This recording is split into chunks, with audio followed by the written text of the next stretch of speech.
Hey folks, welcome to another episode of Cutter One. I am your host, Jay Just Jay, your resident troublemaker and your resident culture warrior. I hope you are all doing well.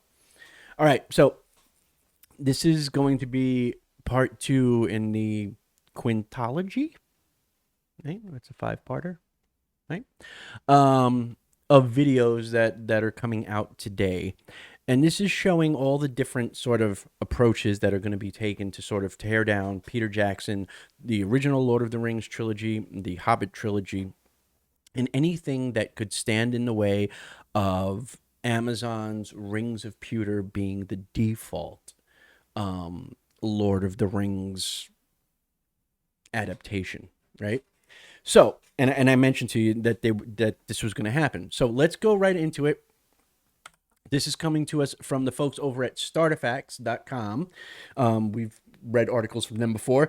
And it says, 3 famous directors who had a problem with Lord of the Rings and said so. Okay, now as somebody who's been involved in film production and stuff like that, let's see what they have to say. So everyone loves The Lord of the Rings, don't they? After all, it's widely regarded as one of the best film adaptations in literary work ever.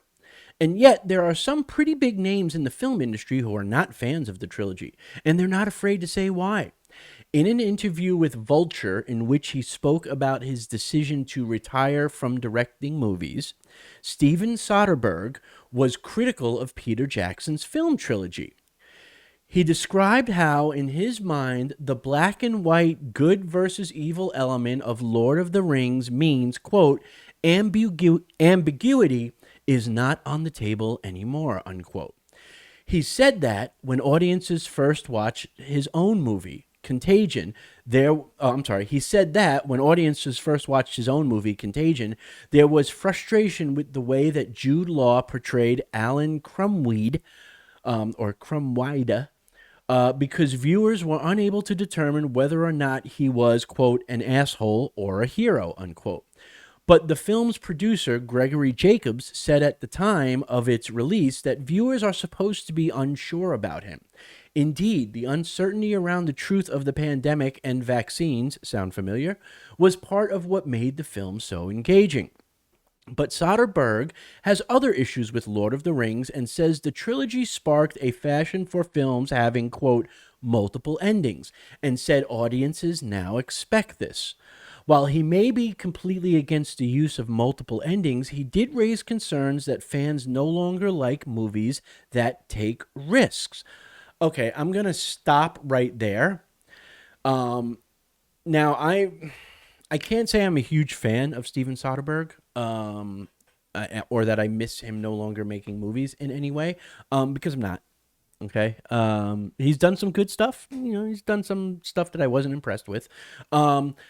However, I take issue with what he's complaining about. First of all, him saying that the good versus evil nature in Lord of the Rings trilogy, and by extension Peter Jackson's adaptation, is too black and white, is not something that Peter Jackson has any control over. Tolkien wrote that battle between good and evil in a general term. We're not talking like the specific details, but in general, right? As being a very black and white issue, right? Now, and some people may not agree with me. Obviously, Steven Soderbergh wouldn't agree with me, and that's their prerogative, and that's fine and stuff like that. But the reality is that it is pretty straightforward. Tolkien, it is there. It's not ambiguous in any way. You know what Saruman is after. Okay, in the books, he's going to double cross even Sauron. He wants the ring for himself. Okay, and that's why he does what he does with the Uruk-hai and attacking Rohan and eventually the Shire and so on and so forth. Sauron's motives are clear from the get-go. There is no ambiguity there. So for Peter Jackson to make it ambiguous as to who's really good and who's really evil, he doesn't have a lot of playroom, not if he's trying to do an adaptation that adheres to what Tolkien wrote. And that's the fundamental thing that I think Soderbergh is missing when in his comments, right? Is that he's looking at it as a director that he should have some creative freedom in his interpretation.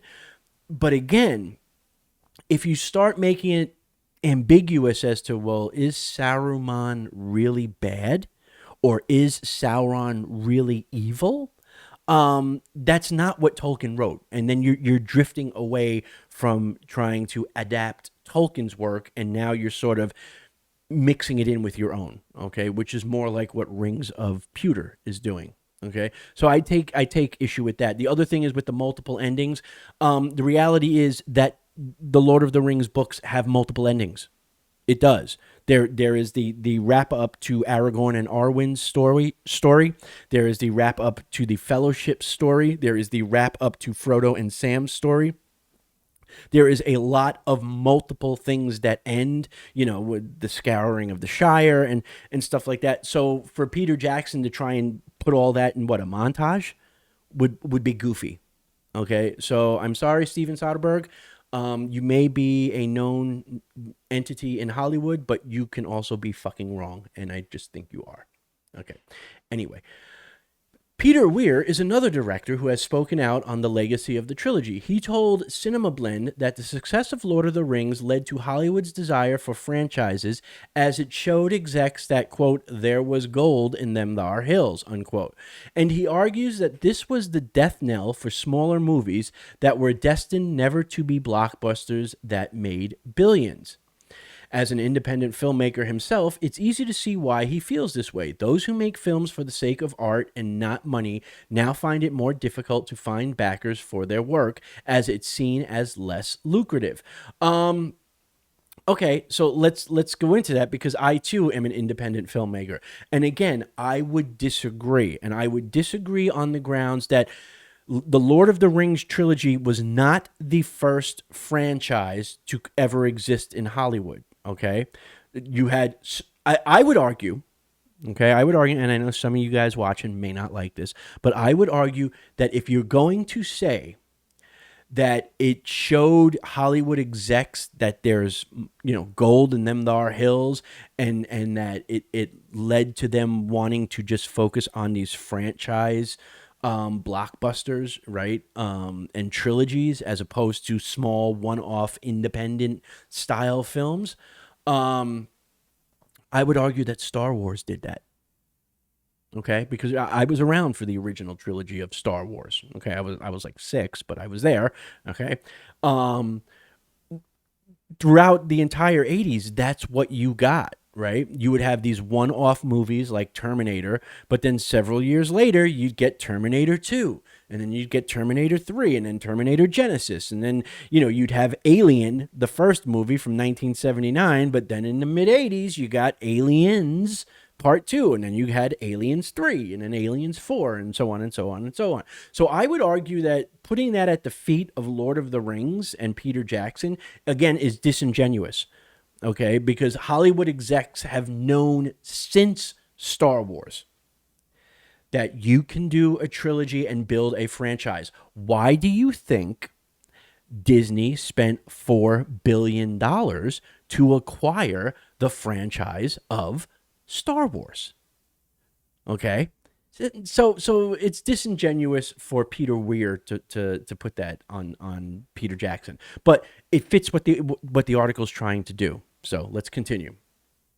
David Fincher was a touch more subtle in his criticism of Peter Jackson's work, but it still seems pretty obvious that he has reservations about The Lord of the Rings. Speaking to Collider, he said he's not a fan of extended cuts. He described himself as a, quote, final cut editor, saying he sees no need for extended edits, as the movie that gets released should be the best version of it. He went on to say that he's never seen the extended cuts of The Lord of the Rings, and you don't really need to read between the lines to work out why. All right. Now, as far as that goes, again, I can at least understand where he's coming from, where David Fincher's coming from with that. In that, as a filmmaker, you want the version of your film that gets released to the public to be the best version, right? So the idea of director's cuts and extended cuts and stuff is really the antithesis of what you're trying to achieve as a filmmaker. I understand that. However, I also understand that a lot of times you're having arbitrary limitations put on you as a filmmaker that may not necessarily need to be adhered to in all forms of distribution. And what I mean by that is the studio may say this movie has to be 2.5 hours long for the theatrical release. Okay. But 3 months later, when you release it on Blu-ray, you're no longer having that limitation put on you. So you can put all those things that you would have initially kept in the movie that you thought was the best version of the movie, but had to take out to meet an arbitrary time limit. You can now put them back into a Blu-ray or a DVD, in order to give the audience what you had originally wanted to give them, but the arbitrary limitations of a 2 hour, 2.5 hour runtime were placed on you. Okay. So again, it's somewhat disingenuous. Okay. And this article was by Lee Javan. Okay. And so again, essentially what this article amounts to, and let's just cut to the chase here. It's trying to say that, well, see, these other famous directors, Steven Soderbergh, David Fincher, and what was the other one? Peter Weir. They had problems with Peter Jackson's trilogy, and here's the things that they, as directors, they're saying he didn't do right or he didn't do correctly and stuff like that. And again, this is just another way of let's tear down Peter Jackson as he might be involved with the new Warner Brothers Lord of the Rings movies. Okay. Let's tear down the original trilogy a little bit, or again, Death by a Thousand Cuts, in order to prop up Rings of Power. Now, I know they don't mention Rings of Power specifically in the article, but these are people that are running articles every other day about Rings of Power and the latest news and so on and so forth. So that they're aware of what they're doing. And again, this goes to prove the point that I had said, that they will do this. This will get ramped up until, and you can quote me on this, this will get ramped up until we're ready to begin the marketing campaign for season 2 of Rings of Power. And what do I mean by that? Now, if they do what they did following the marketing campaign for season 1, and they release the first teaser trailer during, like, say, next year's Super Bowl, right? Because they're talking late 2024. So I'm my gut saying September into October of 2024 is when we're going to get season 2, just like we had season 1 in September into October, right, of 2022. September into October of 2024 is when we're going to get the next one, right? So during the Super Bowl would be when they'll drop the teaser trailer like they did for season 1, okay? At that point, you'll see the marketing will start to switch and the attacks will start to switch, right?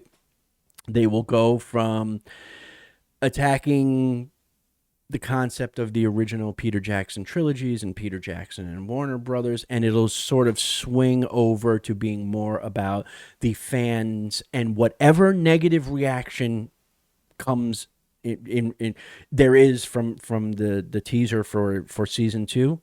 That's what will be the focus, just like it was with the first season, right? It'll be all about the ists and the phobes and the review bombing and stuff like that. And that's what the narrative will be again. Okay. Now, don't get me wrong; they're not going to lay off Peter Jackson, the original trilogies, or Warner Brothers, but they won't focus as much. Right now, that's what they're going to focus on because there is no additional fan reaction yet because they haven't put out anything yet. Okay, so so they can't go after fans, right? Because they understand that fans would see it as like you're just picking a fight with people and you're not even hiding it, right? Like, so what are they going to do? Well, Warner Brothers announces that they're getting back into the quote unquote Lord of the Rings films arena.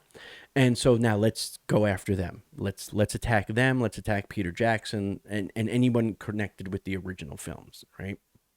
And I'm going to show that because you sort of got a little bit where they tried to play up how Rings of Power okay, in the first video, Rings of Power is going to answer all those questions and, so, fix all those problems that they had, fans had with season 1, right? That was the whole, they're bringing Celebrian in.